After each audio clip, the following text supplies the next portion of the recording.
Quando nós montamos esse Graham, e o Graham sempre tenta buscar os assuntos mais prevalentes e também alguns assuntos de ordem de interesse geral, não só da comunidade do hospital, mas também fora. E esse é um assunto que eu acho que faz parte do dia a dia da maioria dos clínicos e, portanto, eu acho que a gente precisa ouvir os especialistas com relação à conduta dos nódulos da tireoide.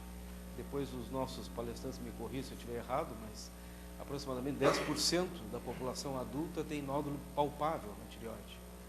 E se a gente for atrás dos exames ecográficos, isso pode triplicar ou até quadriplicar a presença de um nódulo na tireoide. E isso cria no paciente uma angústia muito grande na definição do nódulo, se ele é um nódulo benigno ou um nódulo maligno. Então, a ideia é nós, hoje, nesse Graham, respondermos a essas perguntas. Qual o nódulo que nós vamos investigar?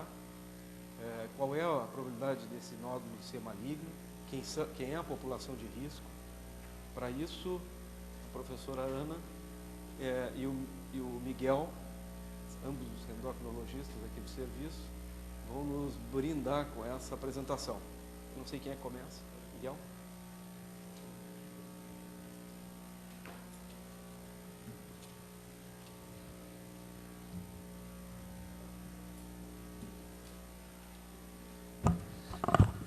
Bom, queria iniciar agradecendo ao professor Nazi e ao professor Sérgio Pinto Ribeiro a oportunidade de estar aqui discutindo esse assunto, né?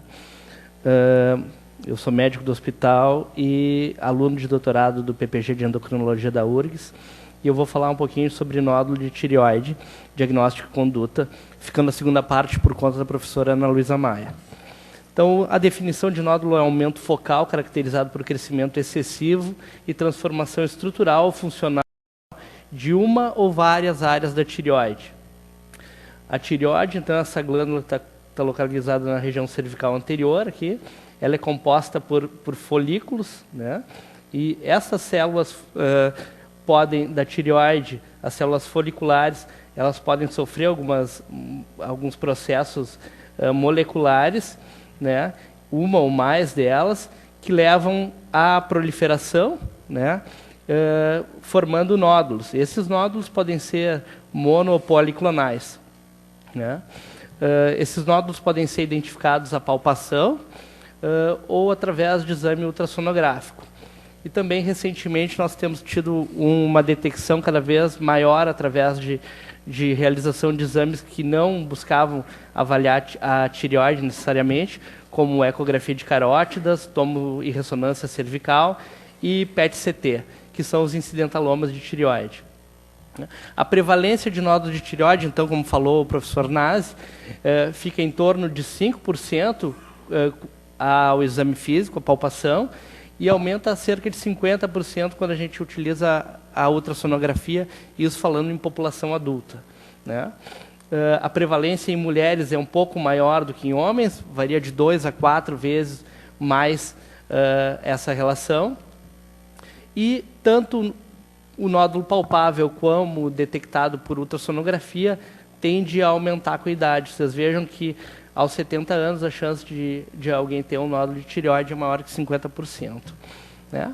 A grande maioria dos nódulos de tireoide, 90%, são benignos, né? As principais causas são bócio multinodular, tireoidite de Hashimoto, adenoma e cistos, mas 10% desses nódulos são malignos. E aqui a importância da gente discutir esse assunto. Ao contrário do que muitos pensam, não existe uma relação entre o diâmetro do nódulo e a chance de ele ser maligno, né? O nódulo menor do que 5 milímetros tem a mesma chance de ser maligno do que um nódulo maior do que 3 centímetros. Né? O que muda daqui para cá é a significância do diagnóstico de neoplasia, se for feito diagnóstico, mas o risco do nódulo pequeno e do grande é o mesmo. Né? Um nódulo em uma glândula multinodular tem o mesmo risco de um nódulo isolado de ser uma neoplasia maligna, né? Desde que eles tenham as mesmas características, é claro. Né? E quanto mais nódulos um paciente tem, maior é o risco de que esse paciente tenha uma neoplasia na glândula tireoide. A avaliação do nódulo, então, a gente tem vários guidelines internacionais e tem um guideline brasileiro publicado em 2007, que a professora Ana Luísa é a primeira autora, né, que orientam como devem ser avaliados os nódulos de tireoide, né, independentemente se esse nódulo foi diagnosticado por exame físico ou é um incidentaloma, a avaliação é assemelhante. Então, a gente avalia risco, e esse risco é avaliado com dados de história e exame físico.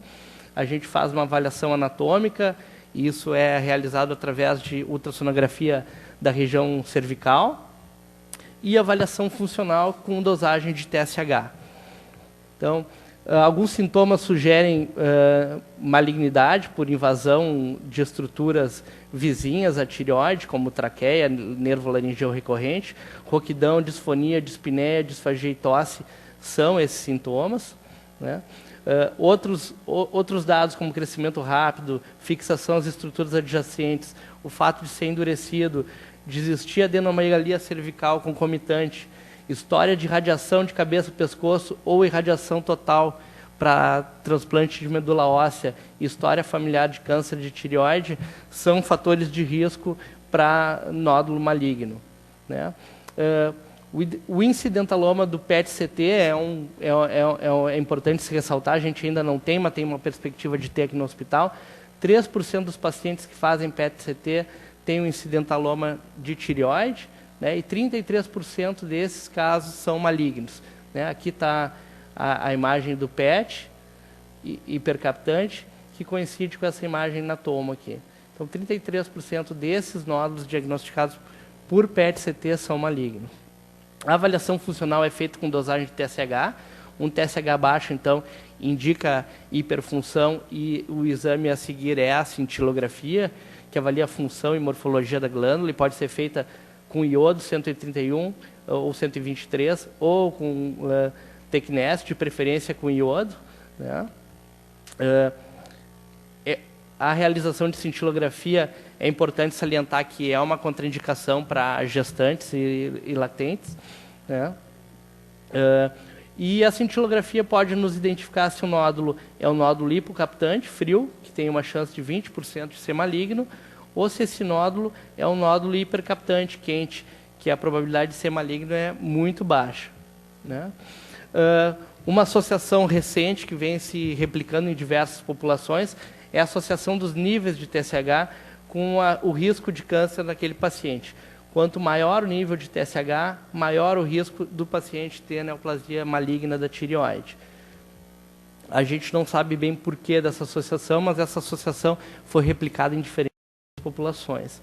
A avaliação anatômica é feita com ultrassonografia da tireoide, e a ultrassonografia deve nos determinar algumas características do nódulo, as dimensões, o conteúdo, a ecogenicidade, os contornos, se há ou não microcalcificações, qual é o padrão de vascularização desse nódulo, se há linfadenopatias associadas, e também pode detectar alguns nódulos que não foram identificados inicialmente, né?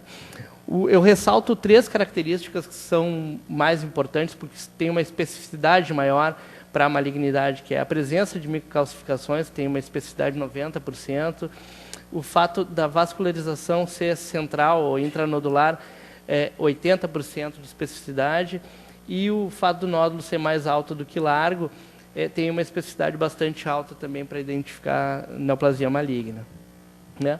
Aqui eu coloquei para ilustrar um nódulo sólido de contornos bem delimitados.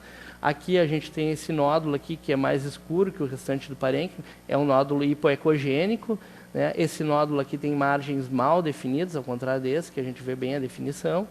Aqui o padrão de vascularização é um padrão de vascularização central, e aqui esses pontos aqui brancos são as microcalcificações. Então esses dois são os principais preditores de risco de malignidade, né? A avaliação deve se seguir com punção por aspirativa com agulha fina, né, do material desse nódulo. Todo nódulo maior ou igual a 1 centímetro, e os nódulos entre 0,5 e 1 que sejam suspeitos ou com fatores de risco, devem ser puncionados. Naquelas glândulas multinodulares, a gente deve selecionar o nódulo dominante ou os nódulos com característica suspeita para ser puncionado, né? É importante salientar que nódulos com essa característica aqui, espongiforme, os nódulos completamente císticos, que não têm um componente sólido, que não tem componente mural, e os autônomos não devem ser puncionados, visto que esses 3 nódulos aqui são nódulos com uma probabilidade muito baixa de serem neoplasia maligna, né? A punção aspirativa pode ser orientada pela palpação do nódulo, ela também pode ser orientada por ecografia. A gente tem estudos comparando o desempenho da PAF por palpação e por ultrassonografia. A PAF por ultrassonografia tem um discreto aumento da sensibilidade em relação à palpação, mas elas se equivalem para a grande maioria dos casos.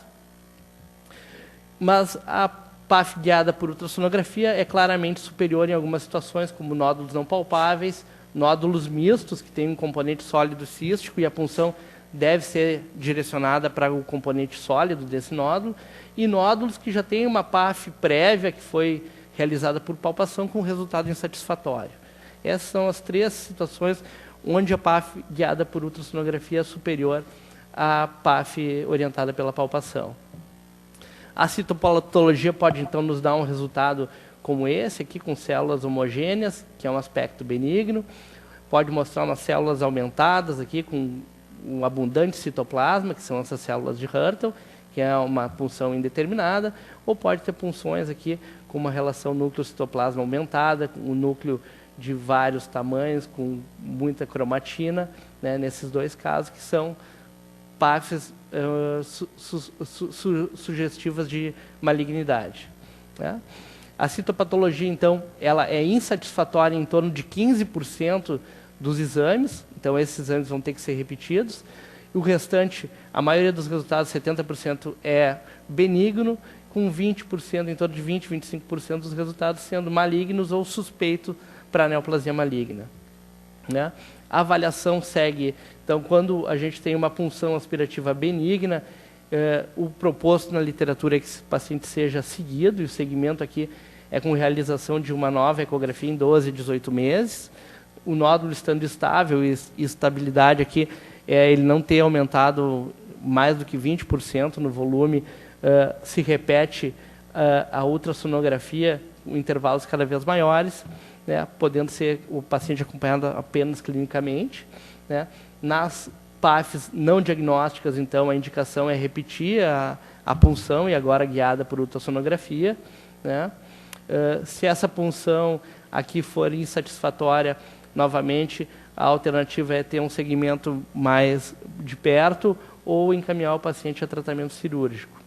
As lesões foliculares, então, é a segunda situação nas quais a cintilografia pode ajudar, né? Quando a gente tem uma PAF com lesão folicular, independentemente do TSH, a cintilografia pode nos classificar o nódulo como quente, e aí o paciente vai ser só acompanhado, ou o nódulo pode ser frio, e esse paciente aí vai para tratamento cirúrgico, né? Quando a punção é indeterminada ou maligna, a indicação, então, é do tratamento desse paciente, que é o que a professora Ana Luísa Maia vai falar agora para a gente. Tá? Muito obrigado.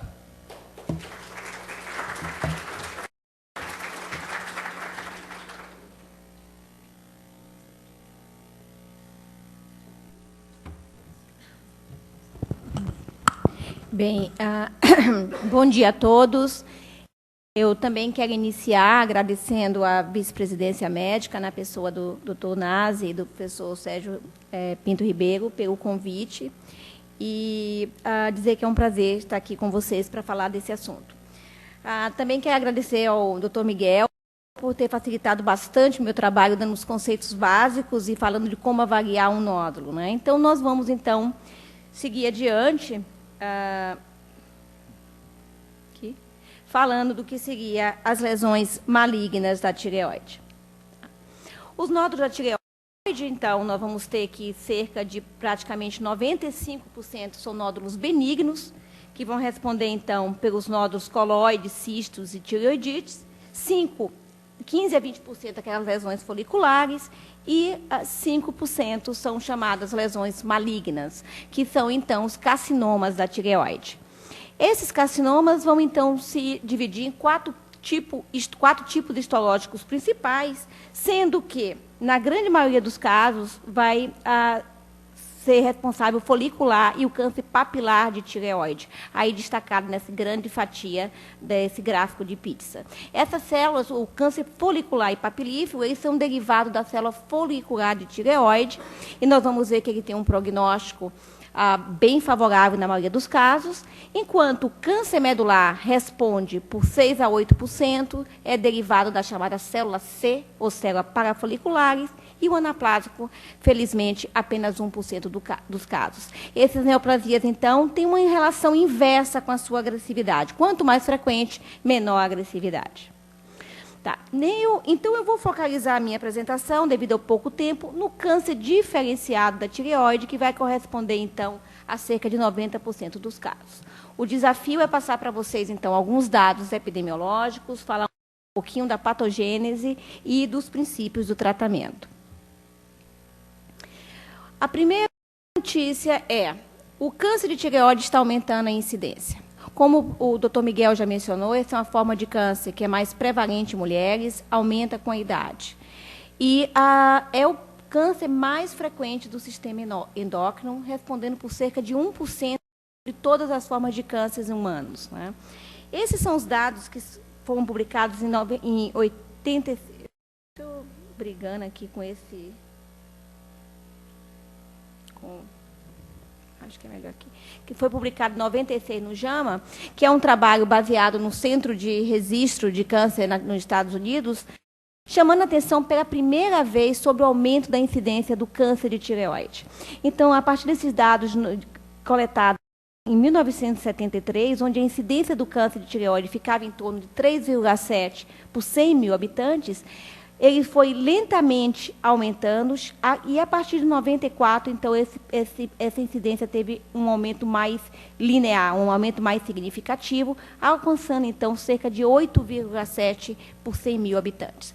Uma análise quanto ao tipo histológico demonstrou, então, que esse aumento era praticamente devido ao aumento da incidência do câncer papilar, com o câncer folicular ou o pouco diferenciado aqui, representado pelo anaplásico e o medular, ficando mais ou menos estável. Na análise do tamanho dessas lesões, também foi observado que a maioria do aumento se concentrava entre lesões pequenas, menores do que 1 centímetro, entre 1 e 2 centímetros.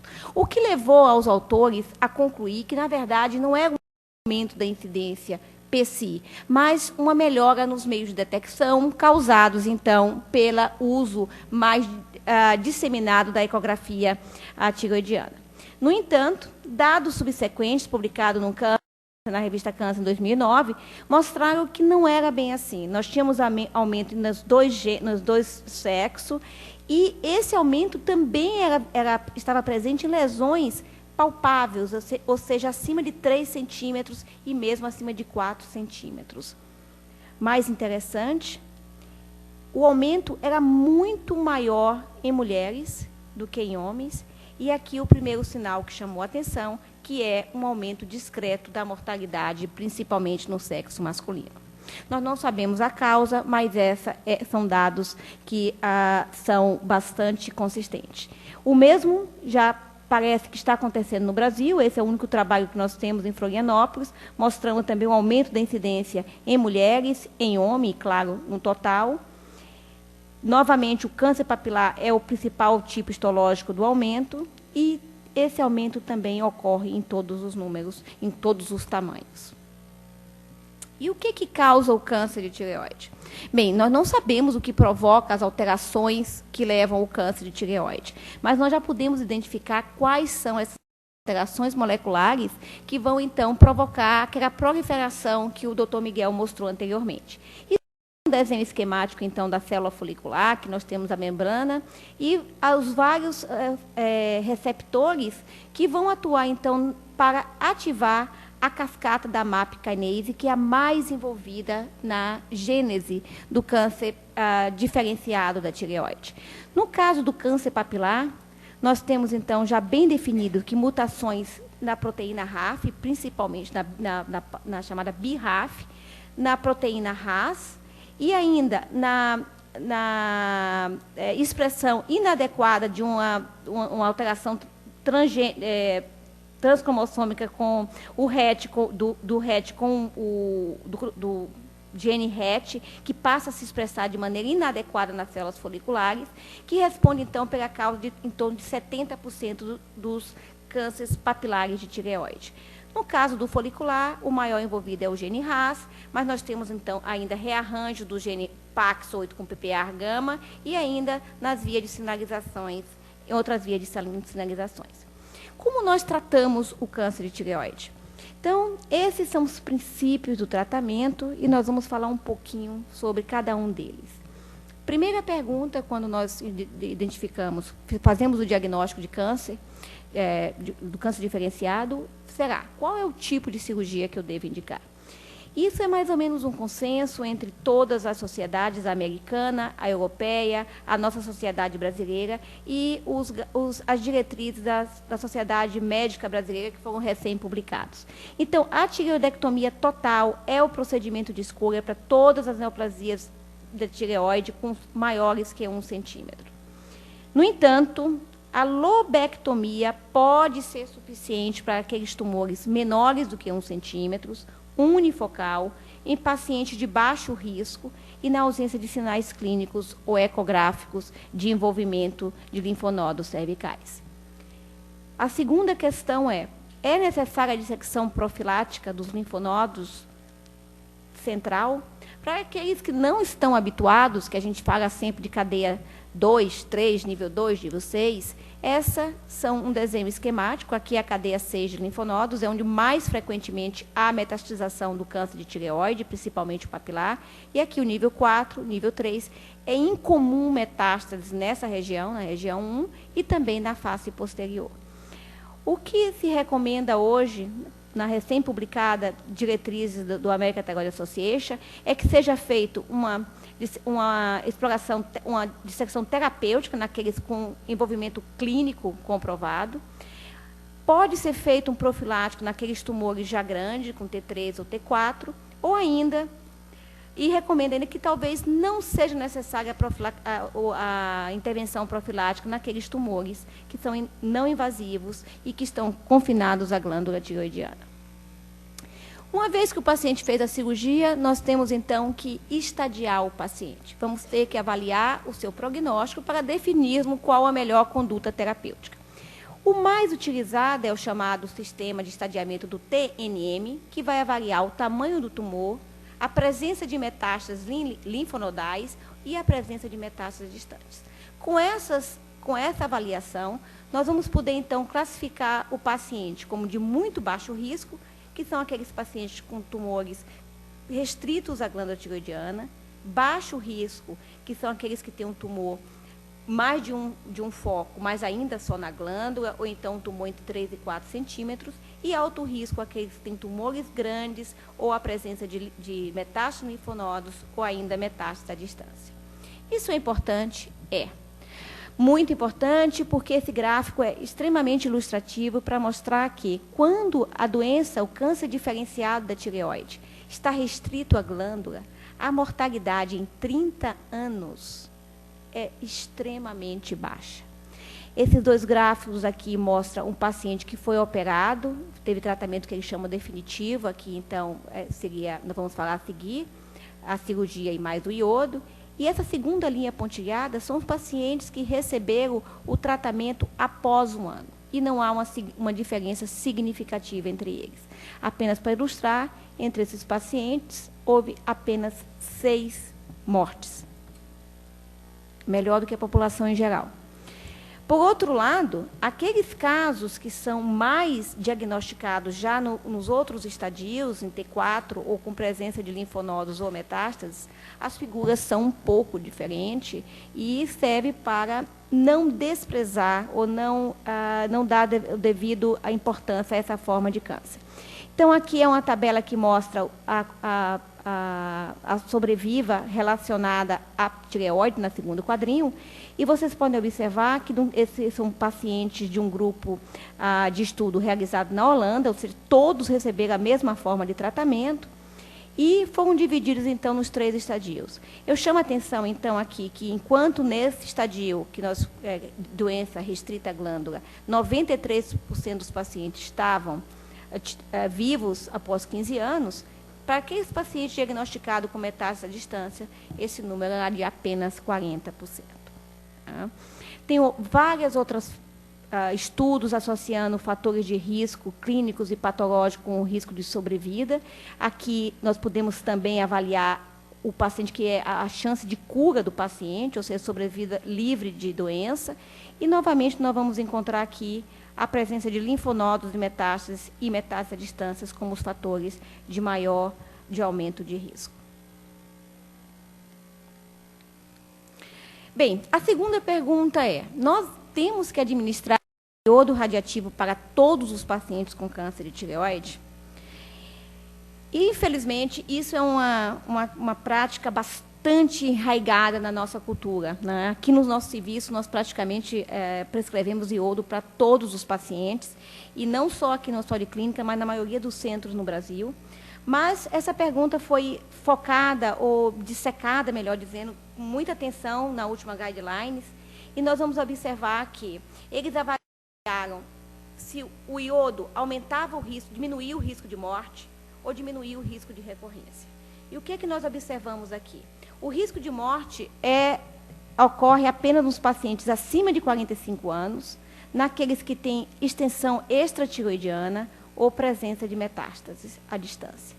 A mesma coisa acontece para aqueles pacientes que, para diminuir o risco de recorrência. Então, na verdade, a prescrição do iodo está bem definida para esses pacientes com nível de evidência B e ainda para o paciente com metástase à distância. No paciente que tenha doença restrita à glândula, o American Thyroid Association é contra a administração do iodo, porque não vai causar benefício e pode, inclusive, causar outros malefícios para o paciente, sem falar dos custos para o sistema de saúde. E, na ausência ou não informação da metástase documentada, ele não se posiciona nem a favor nem contra. Então, eu acho que isso é uma prática que nós temos que rever com cuidado, porque certamente isso vai diminuir bastante os custos, não é a internação para administração de iodo, principalmente na dose terapêutica, não é exatamente um procedimento agradável para o paciente e é muito caro para o nosso sistema. Fez o iodo, a seguir, ou não fez o iodo, nós temos que colocar o paciente numa terapia supressiva. O que é terapia supressiva? É a administração de hormônio tiroidiano em doses suprafisiológicas com o intuito de suprimir o TSH. O que é o TSH? O TSH é aquele hormônio maior estimulante da célula folicular, que também nas neoplasias diferenciadas mantém a mesma característica. Nós sabemos, então, que com essa dose supressiva, ela está associada a uma menor chance de progressão de doença em pacientes de alto risco. Em baixo risco, não está evidente. Mas era também associada com maior risco de osteoporose, principalmente em mulheres na pós-menopausa, e efeitos cardíacos adversos, especialmente em pacientes idosos. Então, hoje é consenso que nós devemos individualizar a prescrição da terapia supressiva, baseando, então, no risco desse paciente. Aqueles pacientes de alto risco, que teve uma ressecção da tireoidiana incompleta, ou tem metástase à distância, devem ser mantidos com TSH menor do que o nível de detecção, e aqueles de muito baixo risco já podem sair da pós-cirurgia com um nível de TSH nos níveis de reposição, não de supressão. E a seguir, então, após a avaliação, se o paciente tem tiroglobulina elevada ou tem metástases, nós vamos também suprimi-lo, e aquele que não tiver, depois de uma segunda estadiamento, não tiver doença aparente, ele pode, então, ser mantido em níveis entre 0 a 1, ou então um pouco menos naqueles pacientes que são considerados ainda de alto risco. Após 5 anos sem doença, nós podemos, então, manter os níveis de TSH em níveis normais baixos. Como eu avalio esse paciente no segmento para saber se esse paciente tem ou não, se ele foi curado ou se ele recidivou? A tiroglobulina sérica é o melhor marcador para persistência de doença tiroidiana ou recidiva. Por quê? Essa é uma grande proteína que é sintetizada única e exclusivamente pelas células foliculares. O que quer dizer que a pessoa que não tem tireoide, onde eu fiz uma tireoidectomia total, ela deve ter níveis indetectáveis. Se eu tenho tiroglobulina presente nesses indivíduos, sugere que ou eu tenho algum resto tiroidiano ou eu tenho células metastáticas em alguma parte do meu corpo. Então, quando nós falamos estimulada, nós estamos, então, determinando, estamos colocando essa tiroglobulina sobre um estímulo máximo, que qual é? Níveis elevados de TSH. Então, eu posso conseguir esse estímulo através da suspensão da levotiroxina, que vai, então, induzir a um hipotiroidismo, ou eu posso administrar um TSH recombinante, que vai fazer o mesmo efeito. Então, a tiroglobulina ela pode servir como marcador antes já da dose do iodo, pós-cirurgia, eu vou mostrar para vocês. Ela pode ainda ser dosada sobre o uso de T4 no segmento, e aqui nós temos novos ensaios com a sensibilidade excelente de 0,1 nanograma por ml. E no curso do segmento, nós podemos considerar um ponto de corte de 10 nanogramas de uma tiroglobulina estimulada como ponto de corte para uma investigação da presença de metástase. E também nós podemos lançar mão da ultrassonografia, principalmente para, na maioria dos casos, para investigação de doença local, tomografia computadorizada ou ainda a ressonância magnética. Eu chamaria a atenção, então, para esse estudo realizado aqui no Hospital de Clínicas, numa coorte de pacientes do ambulatório de tireoide, na qual nós analisamos 139 pacientes, onde nós medimos a tiroglobulina antes da administração do iodo, sob, então, estímulo. Desses 139 pacientes, 101 foram considerados livres de doença após 1 ano e 38 doenças persistentes. Esses são os fatores associados com a presença ou não da recidiva, a presença o sexo feminino, nesse caso, o estádio 1 foi também significativo, um número muito pequeno desses pacientes, a maioria dos pacientes foram considerados curados, e aqui a abração da tiroglobulina. Uma análise com utilizando a curva ROC identificou 7 nanogramas por ml como um excelente ponto de corte, e nós reanalisamos esse grupo com doença ou sem doença em relação a esse marcador. Então, vocês podem observar aqui que os pacientes que tinham uma tiroglobulina menor do que 7, 91% deles estavam curados após 1 ano, ou poderiam ser considerados livres de doença, enquanto que apenas 52 daqueles pacientes com tiroglobulina maior que 7. Mais impressionante são que todos os pacientes que tinham tiroglobulina inferior a 1 estavam curados. Então, esse pode, sim, se tornar um marcador muito importante para a definição do tratamento de paciente. Nós estamos iniciando agora um trabalho para avaliarmos se, nesse grupo de pacientes, faz alguma diferença a administração do iodo ou não. Tá? Quando nós temos a recidiva, o principal suspeito são os linfonodos, e aqui eu chamo a atenção também de um outro estudo realizado aqui no Hospital de Clínica, juntamente com o grupo de cirurgia do professor Alceu Migdiavac e José Ricardo Guimarães, na qual o André Zanella avaliou a detecção, a dosagem de tiroglobulina no aspirado da punção guiada por eco. E o nível de 10 nanogramas teve uma sensibilidade de praticamente 100%, e a especificidade para a presença de metástases. Isso também é uma conduta que tem mudado ao longo dos anos. Era muito comum, devido à grande possibilidade de metástases em região cervical, que todo paciente que tivesse tido um câncer de tireoide, aparecesse com linfonodo, o caminho dele era o centro cirúrgico. E a grande maioria das cirurgias eram chamadas brancas, ou seja, eram nódulos benignos. O paciente com câncer de tireoide, ele tem outras causas de linfadenopatias. E a possibilidade de dosar tiroglobulina no lavado pode ser uma excelente ferramenta para auxiliar esse diagnóstico. Como nós vamos ter o PET scan, eu gostaria de chamar a atenção que esse é um exame extremamente caro e que, na maioria dos casos, não tem indicação num câncer papilar de tireoide, né? A indicação deles são apenas para aqueles casos mais graves, que não conseguem captar iodo, ou em células de Hurton invasivas, ou naqueles pacientes que têm em estágios muito avançados, para determinar o prognóstico do paciente. O tratamento de metástases, como princípios gerais, eu vou apresentar para vocês na ordem de utilização. Novamente, a abordagem cirúrgica é a primeira opção, sempre que possível, principalmente para a doença loco-regional, naqueles pacientes com possibilidade de cura. A radioterapia vem como segunda opção para aquelas lesões iodocapitantes. Naqueles pacientes que têm grande doença local ou têm dores ósseas, metástases ósseas, a radioterapia externa pode ser uma boa alternativa. E chamar a atenção que, às vezes, o melhor é não fazer nada. Naqueles pacientes que estão evoluindo lentamente, o câncer é um câncer indolente, é melhor uma conduta expectante do que causar mais morbidade ao paciente através de uma intervenção cirúrgica. E, finalmente, para aqueles pacientes que têm uma doença avançada, nós vamos ter, então, a possibilidade, no futuro próximo, da terapia alvo molecular. O que é a terapia alvo molecular?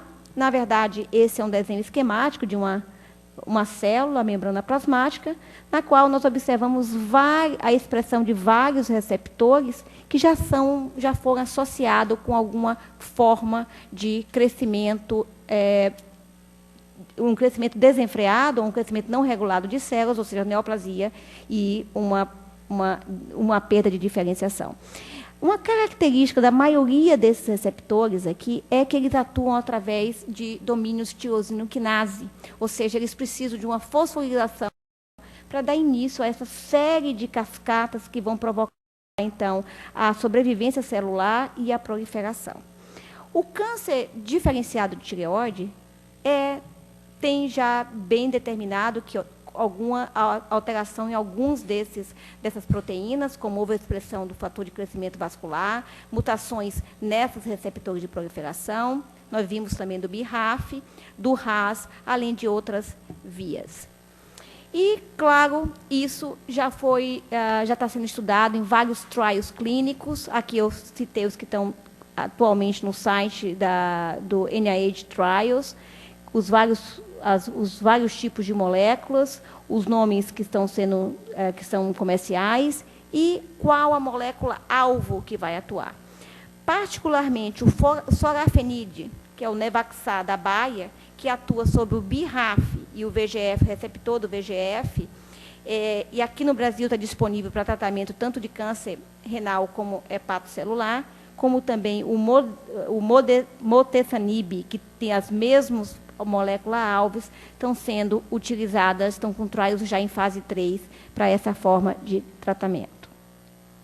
Esse foi um trabalho que vocês provavelmente tiveram conhecimento, foi publicado no New England, foi utilizado, então, para a forma progressiva do câncer de tireoide. Esse é um desenho esquemático da forma mais comum de avaliação de uma droga que vai atuar oncologicamente, que é o RECIST, que consiste, então, na mensuração da lesão, sendo determinada que aquelas lesões que crescem acima de 20% são consideradas progressivas, né?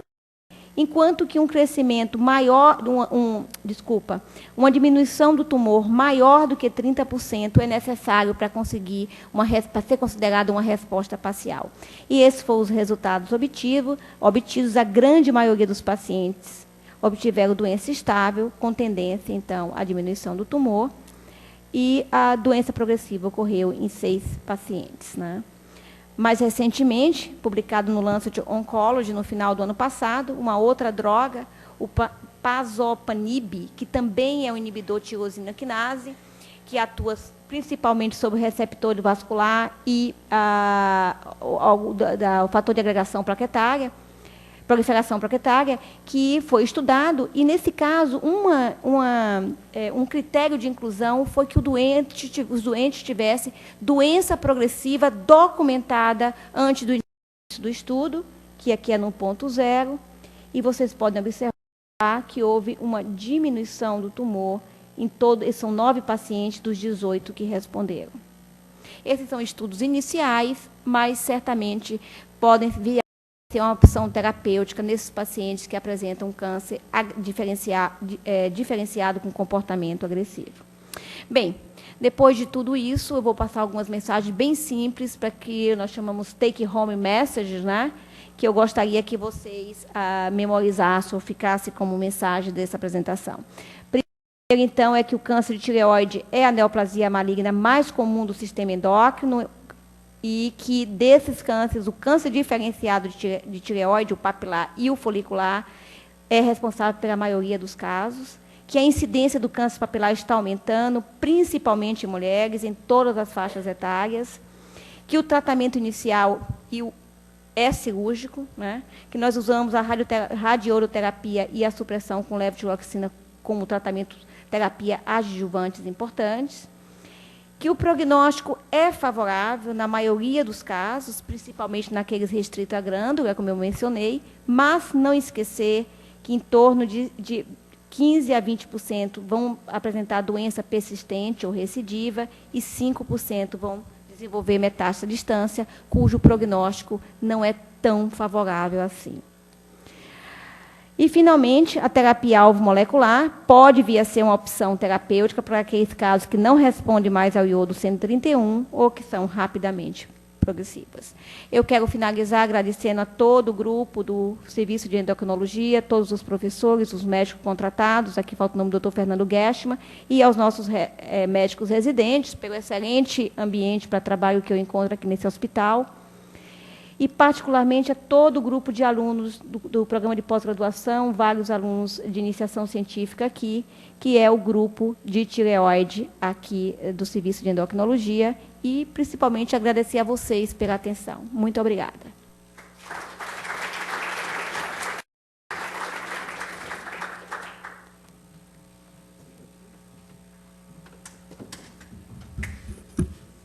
Bom, queria abrir para perguntas. Queria agradecer a apresentação da Ana e do Miguel. Eu acho que a gente tem algumas... Eu tenho algumas perguntas para fazer, mas eu queria primeiro abrir a discussão. Tem residente de endócrino aí?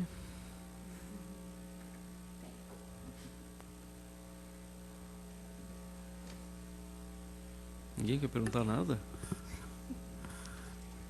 Vocês têm dúvida? Não tem dúvida lá no ambulatório? No consultório a gente tem dúvida todos os dias. Eu queria fazer uma pergunta. O Miguel fez mostrou um dado ali que eu achei interessante, que é o crescimento da incidência do câncer com a estimulação, à medida em que o TSH aumenta, isso, né? A associação, né? No entanto, a gente tem, ultimamente, tido algumas informações em relação ao limiar de tratamento dos hipotireoidismos subclínicos, que tem mudado, né? O limiar para iniciar tratamento. Isso pode ser um fator de risco? A gente pode mudar a estratégia? Isso não aumentaria a incidência de câncer?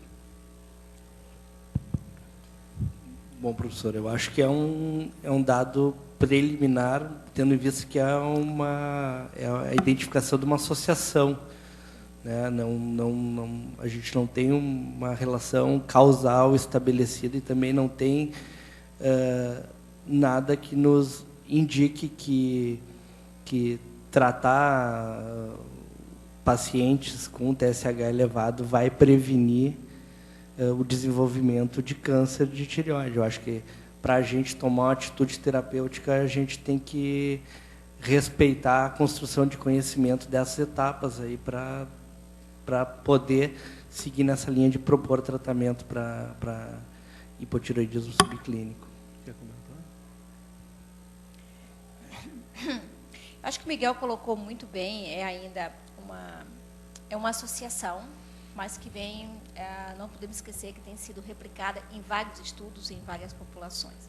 A questão que fica básica, no meu ver, é se depois que há a mutação, o TSH presente aumenta o tamanho do nódulo e aí facilita a detecção, ou se ele é um fator causal.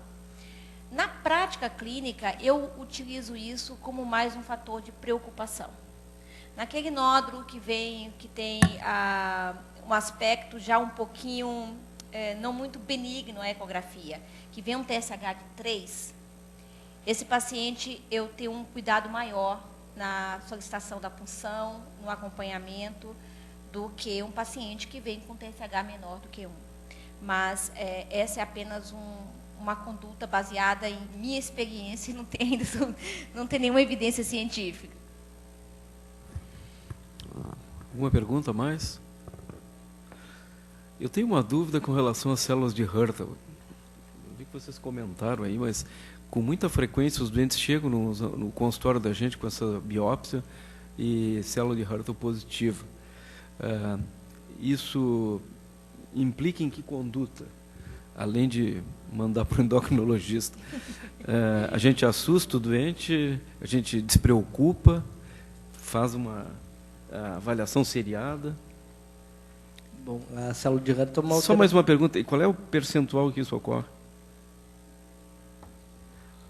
Percentual exato eu vou ficar devendo aí, professor, mas acho que abaixo de 15% dos pacientes.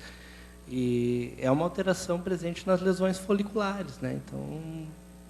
Então vai seguir esse fluxo de avaliação da lesão folicular quando estiver avaliando o nódulo de tireoide. Mas seria punção, indica tireoidectomia, o que faz? Para a lesão folicular não autônoma, não hiperfuncionante, a indicação é nos nódulos maiores que 1 centímetro, né, ou que tiverem algum, a punção. Né? Isso é um dado da punção, na verdade. Se tu fizesse a punção, veio célula de Hurter, tem mais de 1 centímetro, tu repete a punção em quanto tempo? Ou não repete e manda fazer operar? Porque essa é uma situação, não sei, a gente vê seguido no consultório isso, essas células presentes nas biópsias. É um dado que em si não aumenta o risco da lesão ser neoplásica, não uma aumenta. neoplasia maligna. Não aumenta. Tem que ser avaliado no contexto geral da lesão folicular, que é onde está presente. Vocês, professor? Não, na verdade, a célula de Hurter faz parte da tireoide normal, né? E ela pode ser encontrada também muito em tireoidite Hashimoto e lesões foliculares. Acho que o que preocupa mais, e na verdade talvez grande parte da preocupação em achar a célula de Hurter, porque esse tipo, sendo uma neoplasia maligna, ele tem um comportamento mais agressivo do que o folicular clássico, digamos assim, além do que ele não responde bem à iodoterapia.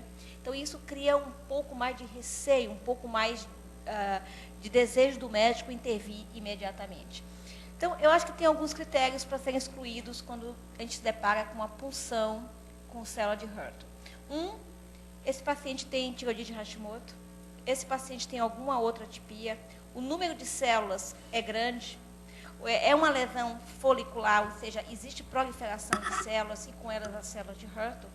E sempre ajuda bastante conversar com quem fez a punção, com o citopatologista, ligar, perguntar qual é a impressão, associar isso a outros critérios de ecografias antes de tomar a decisão. Né?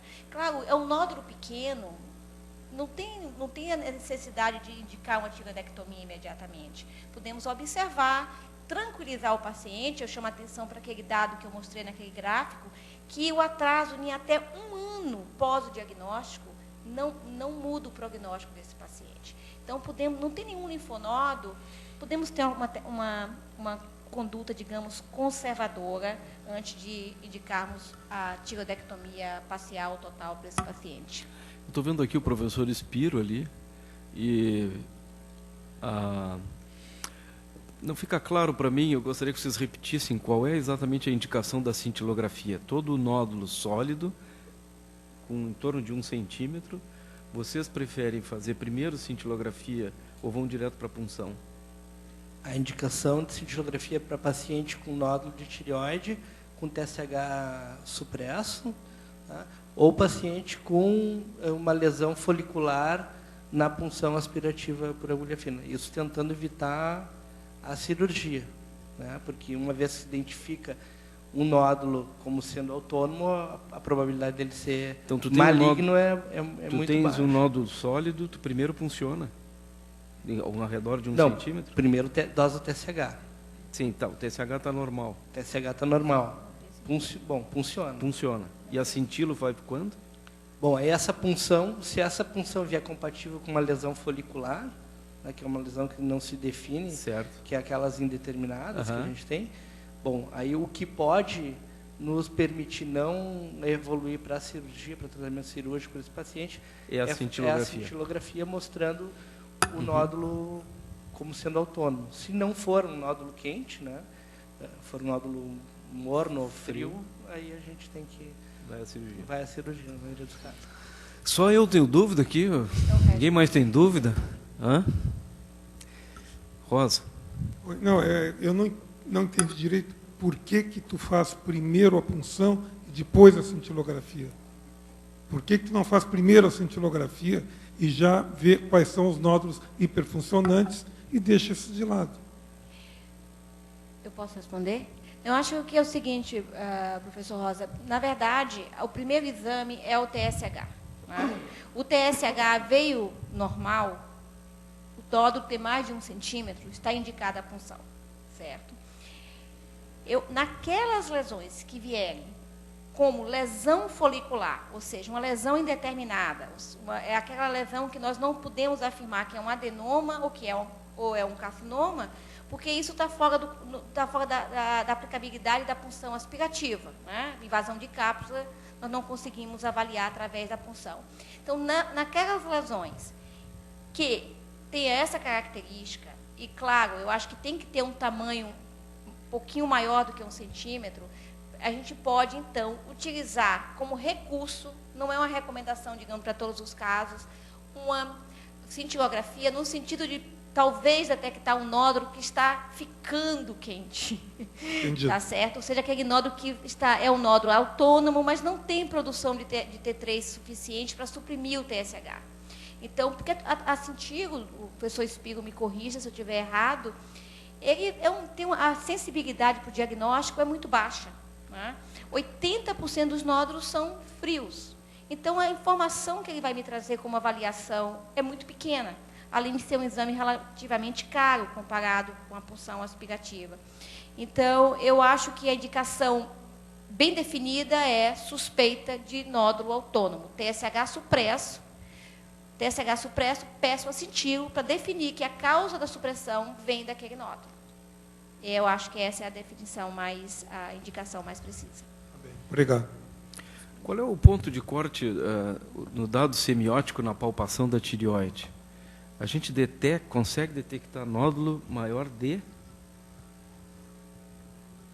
Eu vou responder, Miguel. Eu acho que depende de quem examina, né? Esse é o principal fator. Digamos, Não, uma pessoa que já examinou bastante... não estou dizendo especialista em tireoide, estou dizendo o clínico em geral, né? Não, mas na verdade não é simples assim, né? A gente fala para os alunos de semiologia que é tranquilo, mas não é. Eu acho que nódulos abaixo de 1 centímetro, com exceção daqueles nódulos que estão no istmo, que aí fica bem visível, bem fácil, eu, particularmente, não detecto com facilidade. Né? Essa é a minha experiência. Claro, acima de 2 centímetros, uma palpação cuidadosa certamente vai detectar. Não sei qual é a experiência do Dr. Miguel. Eu acho que varia também de acordo com a localização do nódulo, se ele é posterior, aí ele tem que ter um volume maior para a gente conseguir palpar, e a compleição do paciente, né? Um paciente magro, com um pescoço longilíneo, que a gente consegue acessar mais facilmente, a gente consegue ter uma sensibilidade maior, mas abaixo de 1 centímetro, acho que é um pouco de presunção a gente achar que está palpando. E quando é que vocês indicam a eco, se vocês não palpam nada? Excelente pergunta essa. Quando é que não palpa nada, a faz para ecografia hoje, a detecção de nódulos incidentalomas, é o maior fornecedor de paciente para consultório de tireoidologistas. né? Como apenas uma associação, né, nós vimos que os pacientes aumentam o número de nódulos com a idade. Acima de 50 anos, 50% por ecografia. Cada vez que aumenta o poder da eco, do aparelho de eco, mais nódulos se detectam. Vamos chegar ao ponto que todo mundo vai ter nódulo. Então, o que acontece? Vai fazer uma avaliação de carótida ou nódulo. Vai fazer uma mamografia, está com a eco aqui, vou dar uma olhadinha, então detecta. Né? Então, esse é um grande problema, porque muitos desses nódulos não iriam crescer. Nós sabemos, por dado de autópsia, que mesmo quando eles são malignos, eles não têm manifestação clínica. Né? 17% de pacientes que morreram de outras causas tinham microcarcinoma de tireoide, papilar de tireoide, mas ajoelhou, tem que rezar. Então, detectou o nódulo, nós temos que, então, utilizar como critério principal 1 centímetro, todos acima de 1 centímetro devem ser funcionados, e aqueles que não fizeram a eco, mas foram detectados para a palpação, a ecografia é um exame mandatório.